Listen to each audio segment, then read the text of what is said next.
आज हम इस दिव्य औषधि जो अमृता है, जिसको हम गिलोय बोलते हैं, जिसको हम गुडुचि बोलते हैं, जिसको हम गेलो बोलते हैं, उसके संदर्भ में टेलोस्फोरा इंडिका के विषय में हम चर्चा करने जा रहे हैं।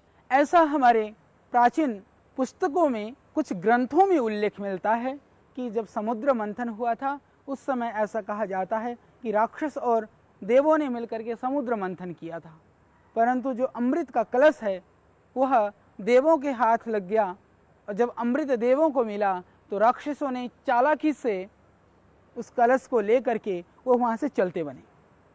और ऐसा कहा जाता है कि जब कलश को लेकर के राक्षस भागा था तो जहाँ जहाँ वह अमृत की बूंदें गिरी वहाँ वहाँ यह अमृता, यह गिलोय पैदा हो गई।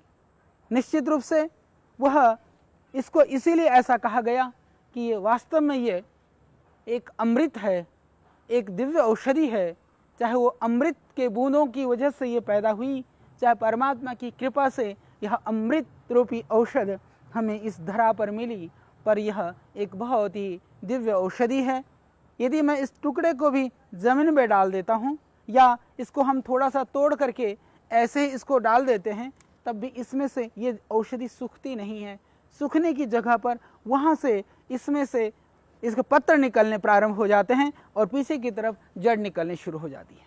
ये समाप्त नहीं होती है, ये मृता नहीं है, अपितु यह अमृता है। जिसको पीलिया की शिकायत है, बहुत पुरानी पीलिया की शिकायत है, तो पुनर्नवा मूल के साथ में इसकी थोड़ी ताज़ी डंठल को कूट करके यदि आप पिलाते हैं कुछ दिन, तो पीलिया हमेशा के लिए जड़ मूल से ठीक हो जाती है और आगे होने की संभावना भी खत्म हो जाती है।